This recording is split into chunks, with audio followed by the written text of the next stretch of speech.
Welcome to 4.0 to Pro, the pickleball podcast that focuses on a single shot, tip, or strategy to improve your pickleball game with every single pocket-sized episode. Our goal is to make you better on the court every time you hear our voices. And now your hosts, 4-point-something Michael O'Neill, and USA Pickleball National silver medalist, senior pro Scott Fliegelman. Ladies and gentlemen, welcome to another episode of 4.0 to Pro, your pocket-sized pickleball podcast where we teach you a single shot or strategy every single episode. I'm Michael O'Neill here in sunny Long Beach, California, joined once again by my good pal Mircea Morariu there in Boca Raton, Florida. How are you, bud? Thanks for being here again. Thank you. I'm great. It was a little humid today, but I got some pickleball in both indoors and outdoors, so got a little bit of both. Dude, I had a very 3.5 day today. I could not seem, I don't know, maybe it was just the playing 4 days in a row kind of fatigue. It was probably all footwork or something, but I just could not seem to put it together today. It didn't work for me. Hey, we've all had those days, and that's the beauty of pickleball is that there's always another rec game around the corner, another tournament around the corner, another event around the corner. So we can redeem ourselves, but we've all had those.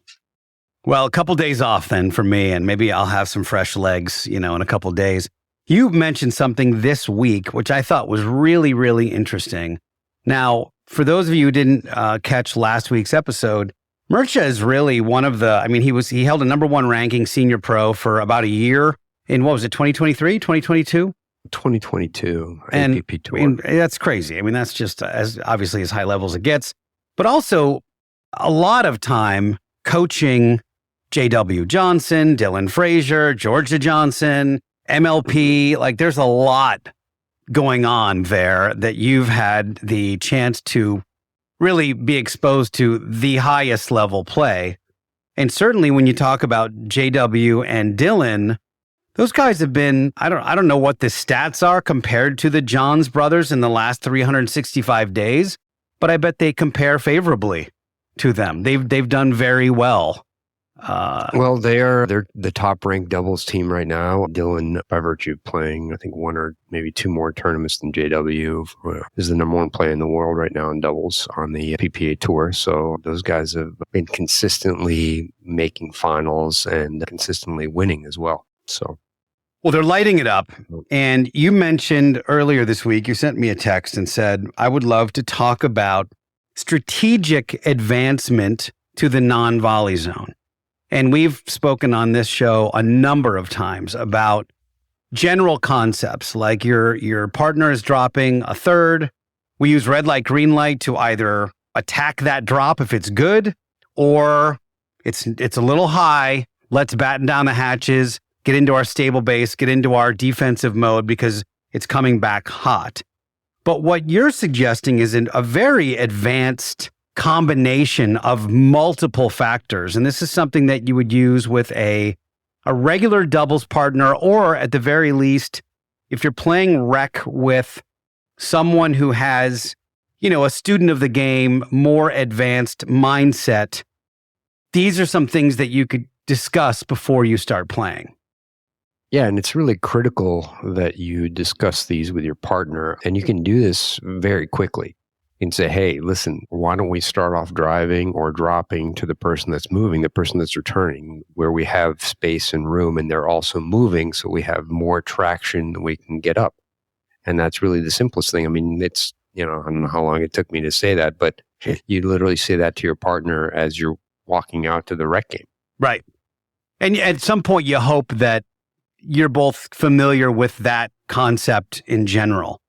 But this thing, we're going to split into, let's say, 5 different categories. We've got targeting, communication, positioning on the court, execution, and then mid-game adjustment.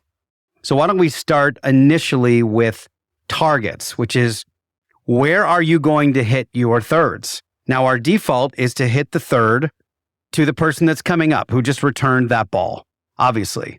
And are we going to drop or are we going to drive? And I would love to hear this very sort of high-level, pro-level concept that you share with JW and Dylan about the targeting aspect if it's not necessarily the default of let's just hit it to the guy who's coming up? Well, yeah, I mean, but that's where you start. Right. So you can start by the person that's moving, and then also what your comfort level is with a specific shot. JW and Dylan can both drop very well off both wings. And so you have to know your strengths and your weaknesses. And basically, you start off the match very simply, especially if you don't know the players that you're playing against, or they're new to you or relatively new to you. You can start off driving or dropping to the person that's moving. And then beyond that, you want to know when your partner is doing what exactly you have been discussing. So what I mean by that is if someone returns to my partner and he's telling me that he's going to drive, and I walk up halfway to the transition zone or halfway to the kitchen and he hits a high drive and I get smoked, then that's not a great way to get up to the kitchen effectively. So I wanted basically discussing it with your partner, knowing what they're going to do is really key in terms of being able to get up, and it improves your anticipation and success rate in terms of getting up to the kitchen tremendously. Will you discuss that? So you've got the ball, you're about to serve. Do we have a quick little powwow right before you serve of Absolutely. I'm gonna drop this one to his backhand, or drop this one, or drive this one to whatever? Exactly. And that helps you in several ways with anticipation as you're going forward, or if you're going forward. And number two is it also helps you basically follow the ball. So you're able to match your positioning with the type of shot that your partner is hitting. Got it. So an example would be, I'm on the left, you're on the right. You're about to serve. Yeah.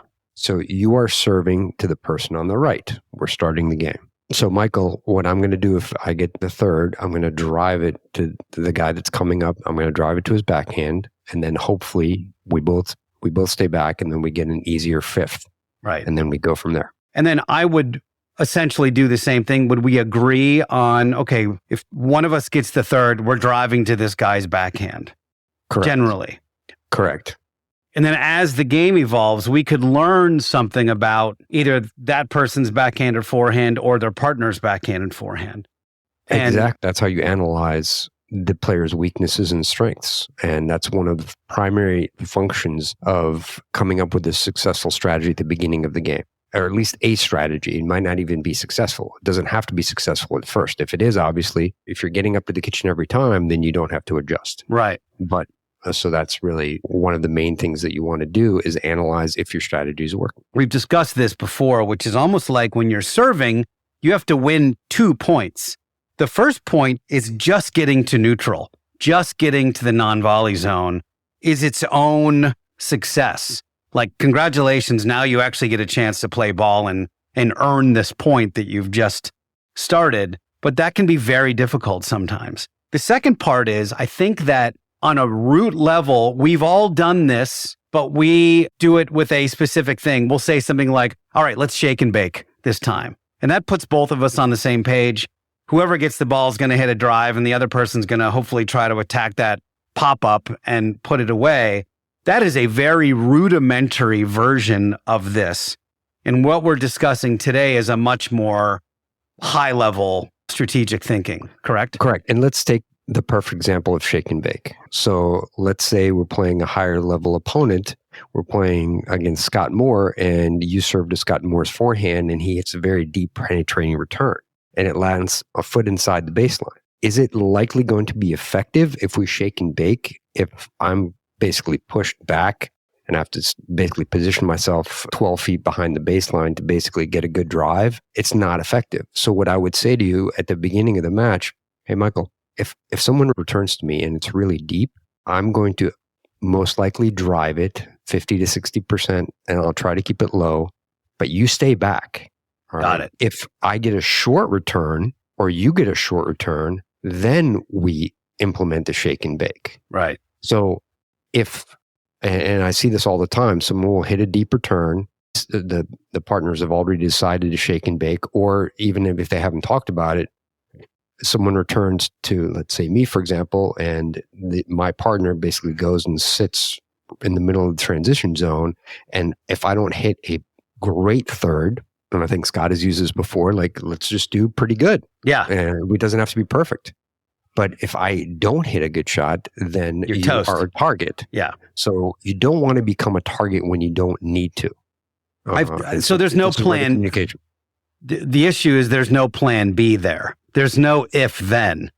It's like we're doing shake and bake and that's what's happening right now versus this literally just happened to me last week. I was playing with a guy, got a really deep return. He had committed to the shake and bake and drilled it midway through the height of the net. It was about a foot off the ground because it was such a good deep return.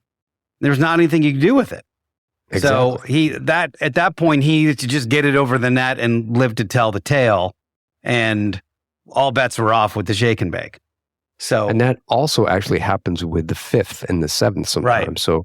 So if I hit a decent drive and I've been pushed back already because of a deep return, let's say someone hits a very hard penetrating volley and it's also deep. I might need to hit another drive in order for us to get an easier seventh to drop.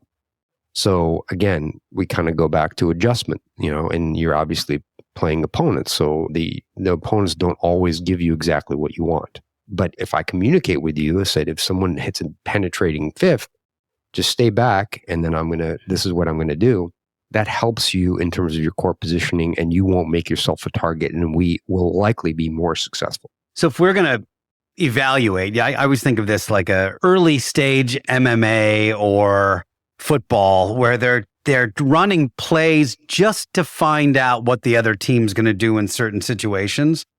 So we would probably start by, all right, let's start by hitting that drive to the backhand of the person who's coming in. And then maybe we'll try to hit a drive to the forehand and see what they do with it. And then maybe we'll try to drive to the static person because maybe they don't handle hard drives very well, and we'll go body on them and see how they respond to it. I had a tournament where we got whipped because they discovered that my teammate didn't handle volleys very well, like it was coming off a gearbox paddle. And man, they ran point after point after point after point because they found a spot. Unfortunately for us, it was very early in the first game that they found the weakness. You hope that they don't discover it until like game 3, but that wasn't the case. Exactly. And what they discovered is what I call, weak spot. So there are weak spots and safe spots. So a weak spot is exactly this example you gave. Your partner had difficulty handling fourth volleys off drives, correct? Yeah. Or a third shot drive. They would serve, he would return, and they would just drill it at him. Right. Exactly. So, but a safe spot might be his backhand because he doesn't speed up if you make it bounce in front of him when he's already at the kitchen. So that might be a safe spot for a fifth or seventh or even a third shot drop. So you know that person is not going to speed up or not going to put pressure on you with a backhand if you make it bounce. Now, maybe they get a forehand and they're putting pressure on you every single time, even if you make it bounce, even if it's not a really good third. So you basically want to find out what is the safe spot, and that's where your target comes in. So where are you targeting? This is actually really appropriate as well. We had a guy that we played with a couple of weeks ago who was still transitioning from tennis. He's still relatively fresh, but his high backhand volley is a tennis cross-slice, cross-court volley. And it never hurt us. There was nothing about it that wasn't easy to get. He put underspin on it, slowed the ball down. We knew it was going cross-court. For any other player that would have a top spin or a good flick that would go down the line, it would be an impossibly dangerous shot for us to hit. But we could throw thirds to this guy's high backhand, and we knew all we were going to get back was this kind of easy slice cross-court shot. And that became a safe space for us. We didn't have to worry about being attacked versus like that same shot against Anna Bright, and that's coming back at 300 miles an hour with a tui. Exactly. And that's an excellent example of a safe spot. Right. And the safe spots and the weak spots, those are the things you want to look out for at the beginning of the match or the beginning of the game. especially in a tournament when you're facing opponents you haven't seen play before. And you've heard the term in the budget. So a perfect example of this might be if we start off driving or dropping to the person that's coming up, yet the person already at the kitchen is poaching that shot. We might say, okay, hey, Michael, this guy's poached the last 2 or 3 shots that you've tried to hit cross court. Why don't you try driving down down the line? Yeah. We both stay back and then we come up. And one thing that might also do is keep that player over there for possibly the rest of the match so that they think twice about trying to poach. Yeah, it's keeping them honest, we like to say. Exactly. So you and I were chatting a little bit before we jumped on, and you shared a strategy with me that was kind of mind-boggling against these new Gen 3 paddles, like the new Yola, the super powerful Gearbox.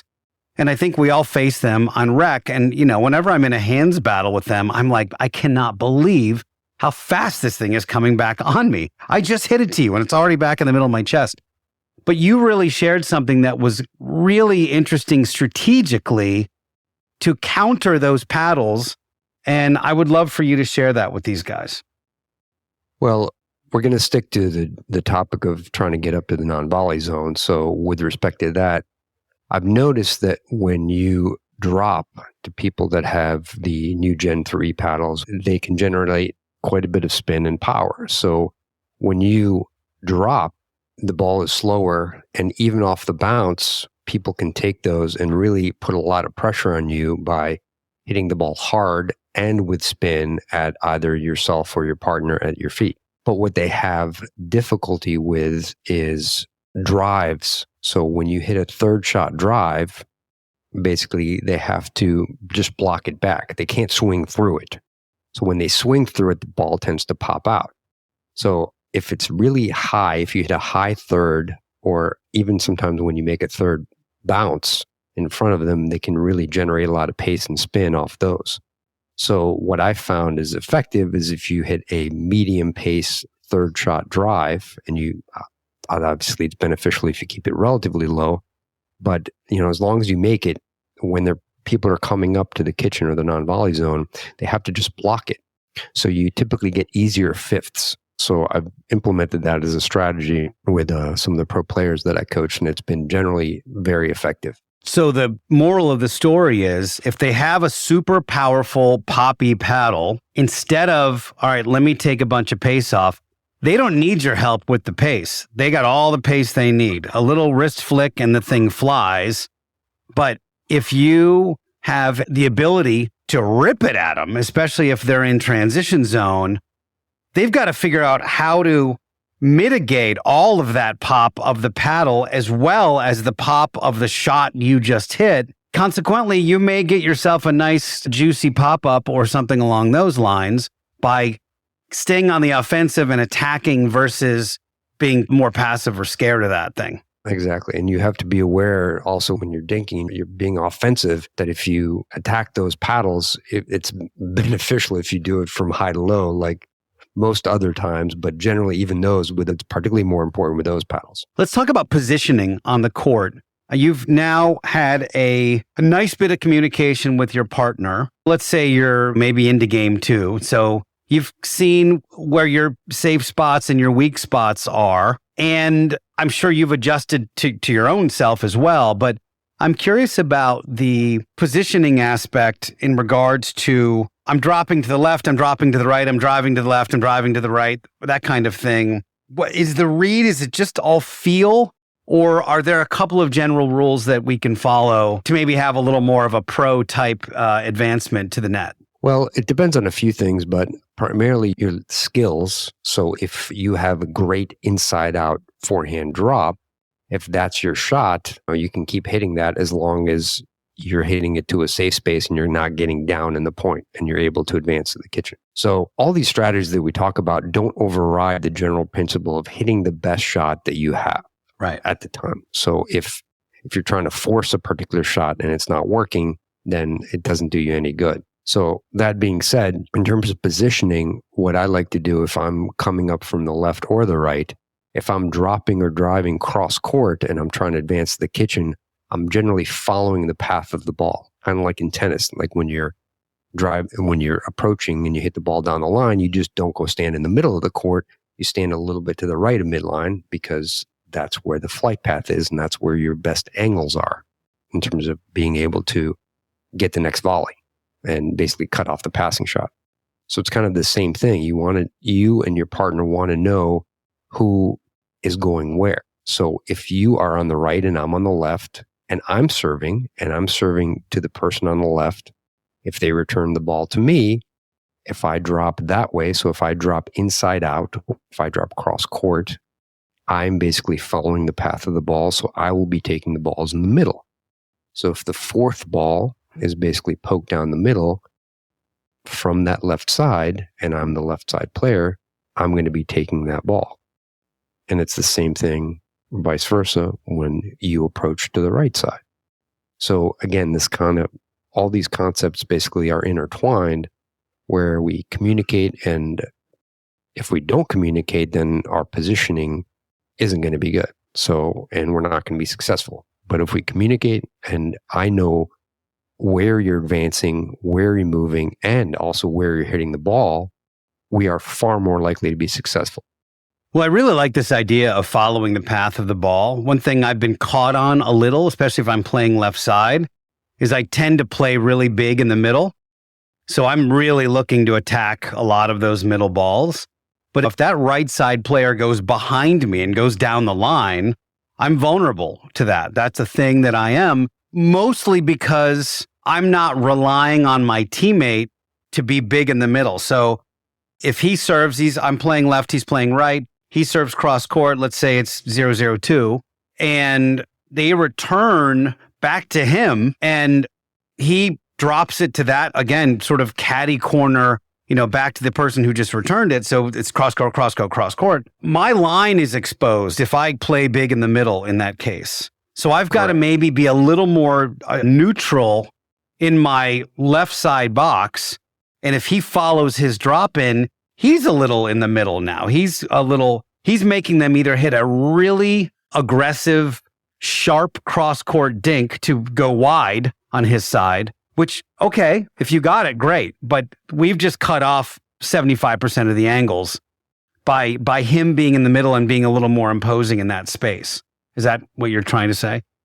Yeah, that's exactly the general concept. Is your court positioning is so important because it optimizes you and your partner's shot making ability and ability to defend. And that's why, generally speaking, on fifths and sevenths, I try to target the middle more, again, keeping in mind what can hurt us. So what are my opponent's strengths?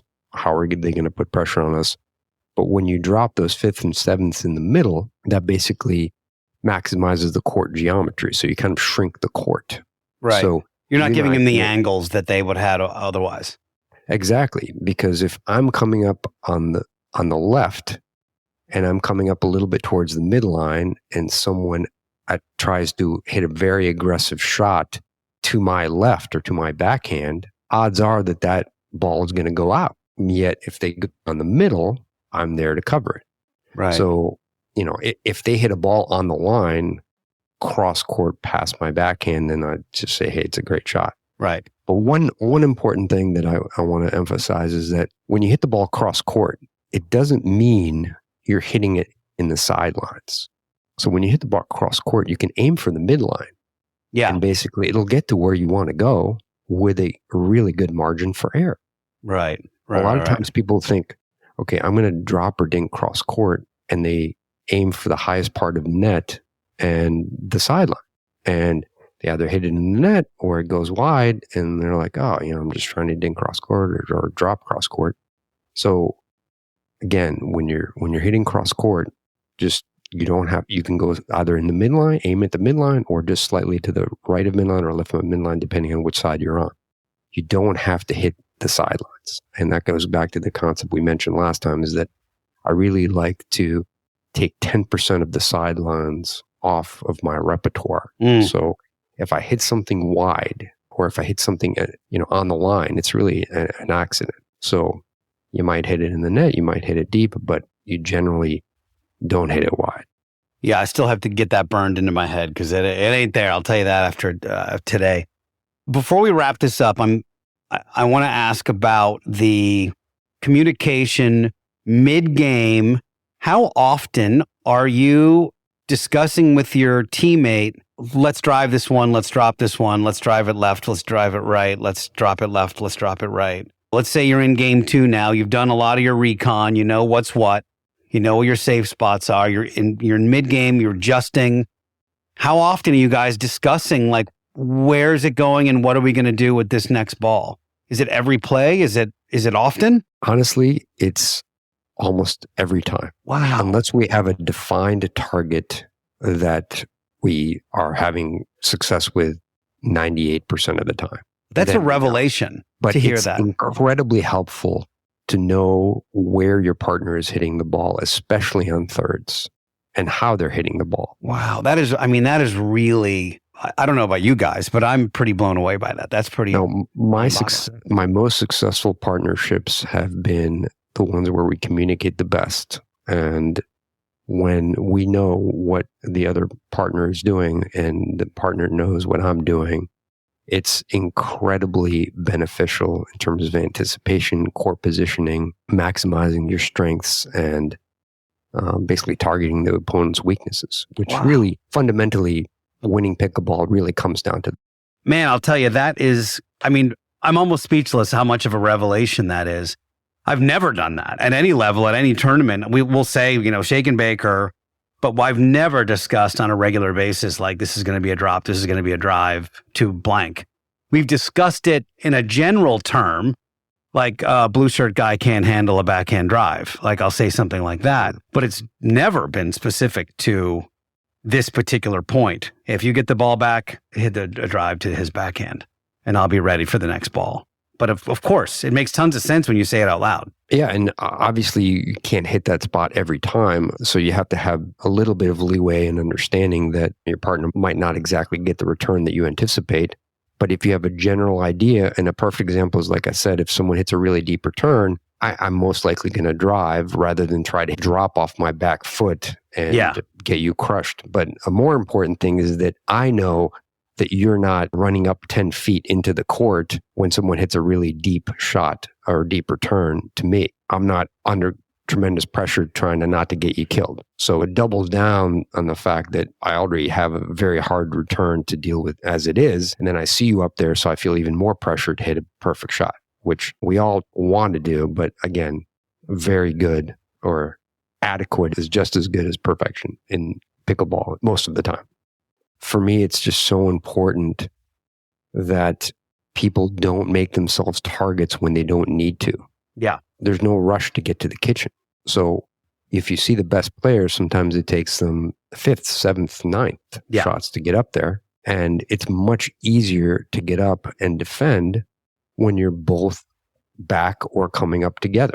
I think the challenge there is that I think a lot of people, when they very first learn the game, someone said to them, you've got to get to the kitchen as quickly as possible. And they left out the detail of, unless the ball is really high and you're about to get smashed by it. They sort of left that. But we've talked about that a lot with red light, green light. Like, that's a little high. Let's stay back. Let's work our way up a little more slowly.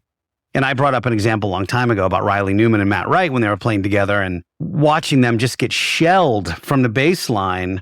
And it was the 3rd, 5th, 7th, 9th, 11th. It was probably the 13th or 15th shot that they finally got a good enough drop that they both came in and closed and cut the angles off and put the point away. But they were under duress. They were getting shelled and really had to just survive one shot at a time. And that's the beauty of this game, is that if you can make them hit, you got a chance. And the net is undefeated, just like death and taxes. Right. Yeah, exactly. Undefeated. But look, if Dylan and GW need to pause and adjust their game in terms of defending in the midcourt by both staying back and getting easier fifths, probably most of us can benefit from that strategy. So guys, that was an utter revelation for me. I'm definitely going to try that when I get on the court again. That matter of communicating per point, I think is really interesting. And of course, that's what you do. Of course, that's how you handle it. So as always, guys, thank you so much for listening. Thank you to Mircea for jumping in once again. That was a very good lesson and very, very interesting. And you guys go out on the courts, have some fun. We'll see you next time. Thank you for listening to 4.0 to Pro. For more tips, find us on Instagram at 4.0 to Pro. If you have a pickleball question, submit it at picklehelp.com. Now, get out there and dominate. But don't forget to have fun.